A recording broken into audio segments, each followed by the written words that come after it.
share dulu satu materi. Materi ini materi yang ringan, tapi sebenarnya masih kelanjutan dari akhir presentasi silabus tadi. Kalau kita membaca Matthew chapter 16 ayat 13 sampai ayat yang ke-23. Ya, demikian firman Tuhan.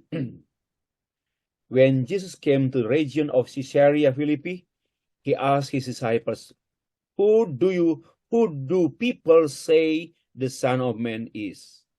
They replied, Some say John the Baptist, others say Elijah, and still other Jeremiah or one of the prophets. But what about you? He asked, Who do you say I am? Simon Peter answered, You are the Christ, the Son of the living God. Jesus replied, Blessed are you, Simon, son of Jonah, for this was not revealed to you by men, but by my Father in heaven. And I tell you that you are Peter, and on this rock I will build my church, and the gates of Hades will not overcome it. I will give you the keys of the kingdom of heaven. Whatever you bind on earth will be bound in heaven, and whatever you loose on earth will be loosed in heaven. Then he warned his disciples not to tell anyone that he was the Christ. Dari teks ini kita mempercakapkan satu kata, yaitu teologi. Teologi itu dapat dipahami dengan 3 C, konseptual, kontekstual, konfesional. Ya, konseptual, kontekstual, konfesional. That's a concept. Concept in the context. So the way we confess. We confess what the concept we got from the context. Ya, itu dah percakapan hermeneutics.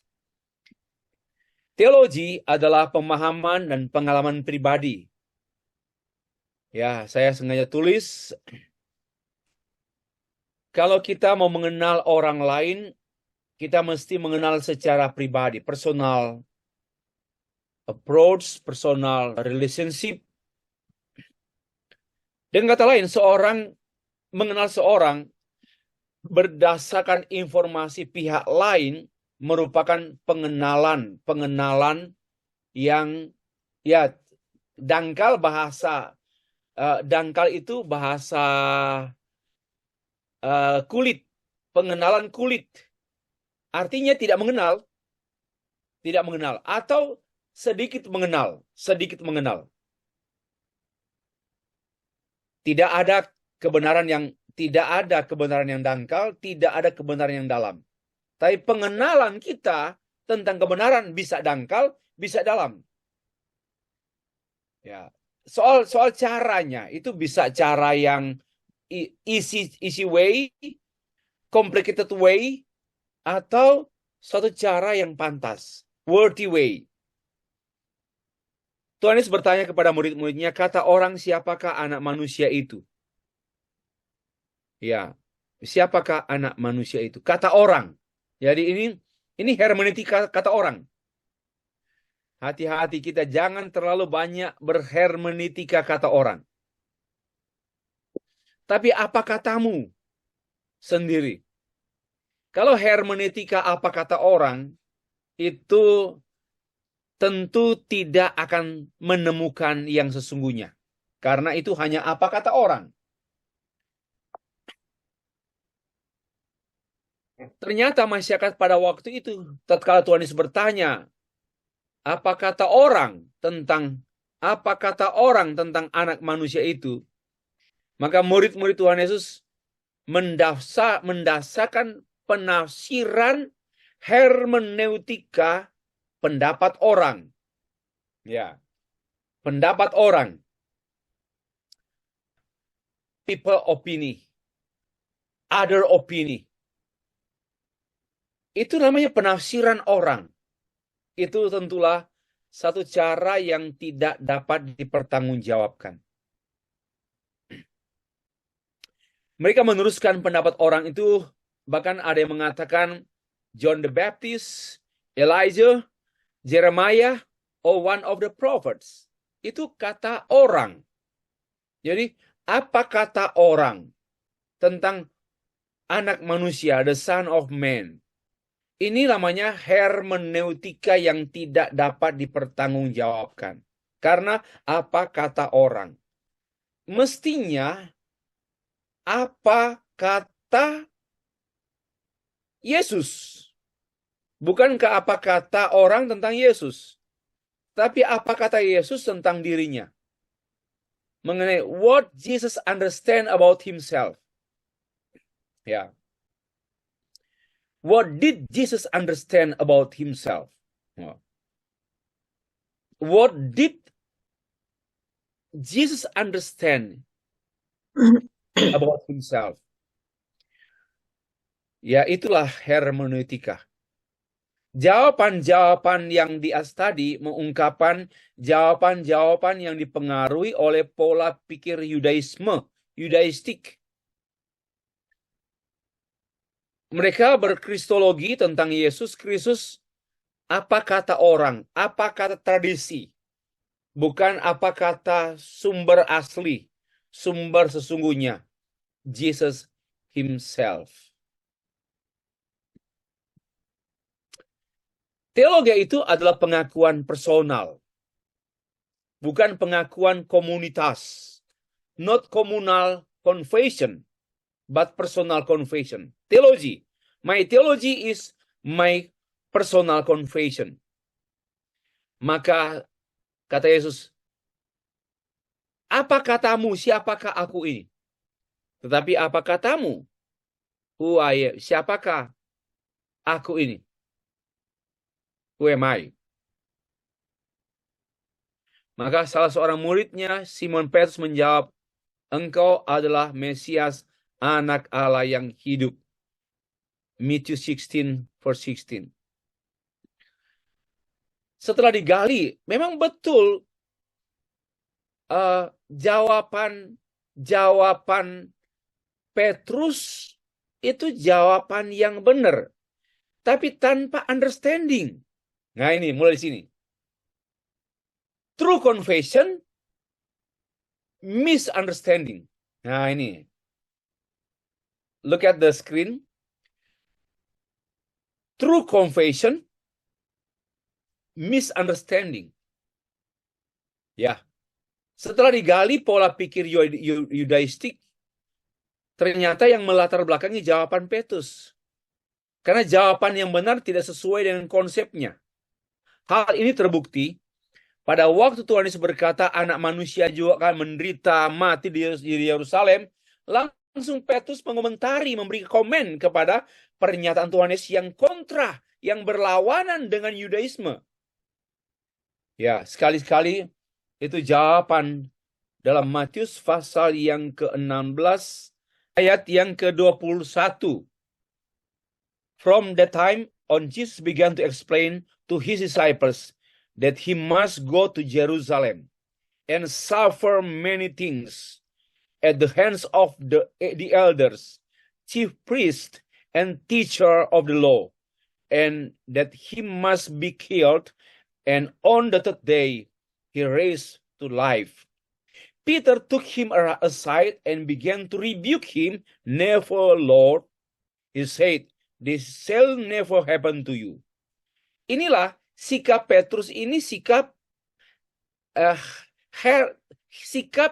yang dengan tidak menggunakan hermeneutika yang dapat dipertanggungjawabkan. Hermeneutikanya Petrus adalah hermeneutika Yahudi, bukan Jesus hermeneutics. Karena dia berusaha menjelaskan understanding about Jesus according to Jewish people thought, Jewish people tradition. So, when Jesus said, anak manusia akan pergi menderita, mati di Yerusalem dan mati, dan akan dibangkitkan. So, Pak Petrus merebuke, never Lord, jangan, tidak, bukan Tuhan, tidak. Tidak pernah. Ya. This shall never happen to you. Nah, ini satu misunderstanding. Ya. Misunderstanding mengenai Jesus. Itu dia berkonfesinya. The confession is right confession. You are the Christ, the Son of the living God. Right confession, but misconception. Nah, right confession and misconception. Dan saya pikir hal ini banyak juga kita jumpai di gereja. Orang mengaku seperti lagu-lagu rohani, lagu-lagu gereja. They are singing, and in the song there ada confession, pengakuan, but without meaning, without understanding, or misunderstanding, misunderstood. Itu problem. Pengenalan Petrus sangat kuat dipengaruhi oleh tradisi teologi yang sudah lama diformulasi dalam konteks politik Yahudi. Dalam hal ini, pengenalan Petrus hanyalah teologi konfesional, bukan teologi kontekstual. Ya, teologi konfesional bukan teologi kontekstual. Karena tidak mengerti konteks Yesus hadir, hanya mengerti konfesi pengakuan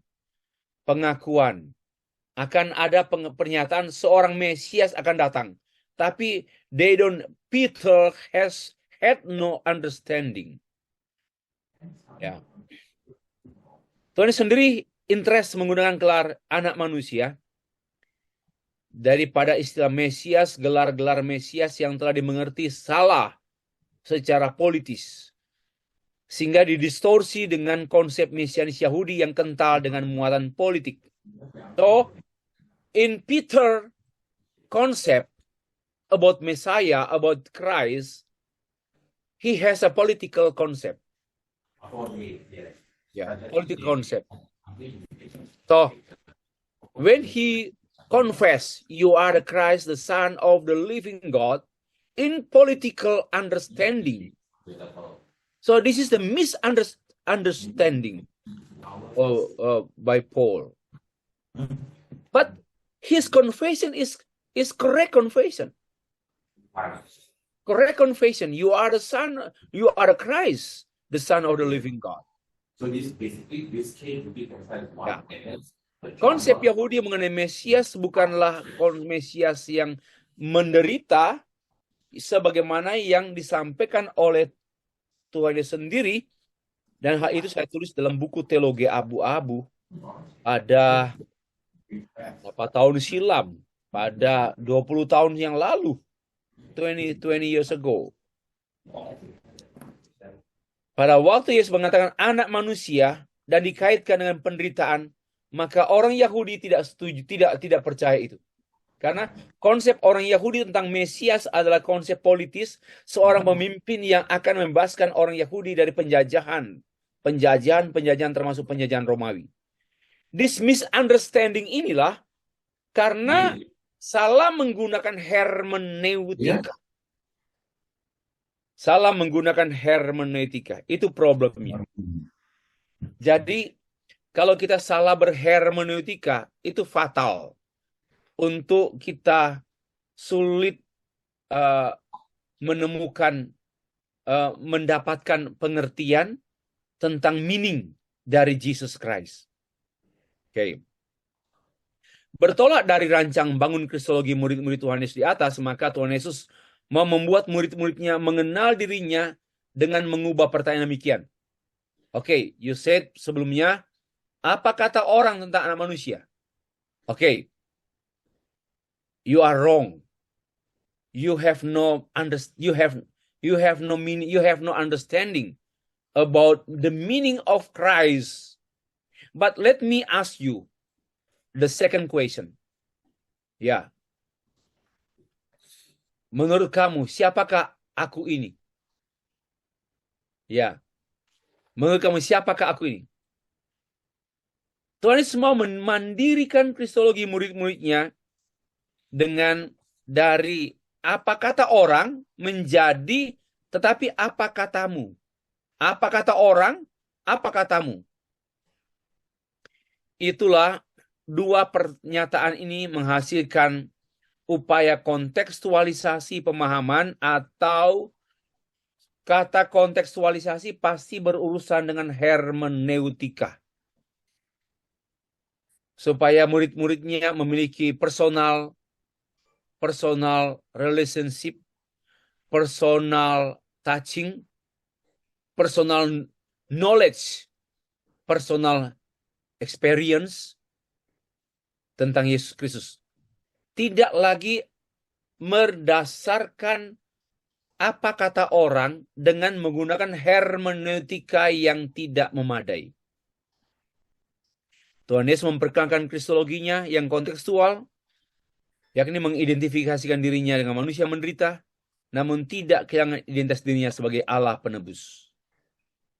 Hal ini tentu berakar pada inkarnasi dan bermuara pada kematiannya di kayu salib sebagai model kontekstualisasi yang sempurna dengan tujuan supaya manusia mengenal dan mengalami kealahan Yesus dan kemanusiaan Yesus. Inilah. Oke, nah kita tutup begini. Teologia dan gereja. Tadi teologia dan konteks hermeneutik. Kalau kita perhatikan dari teks ini, pertama kali kata gereja muncul dalam Alkitab itu dalam Matius pasal 16 ayat 18. Ini ada kekurangan kata K, rock, K. On this rock I will build my church. Disinilah kata church, kata eklesia pertama kali muncul dalam Alkitab. Matthew chapter 16 verse 18. Jadi ide gereja itu bukan ide murid, tetapi ide Tuhan Yesus.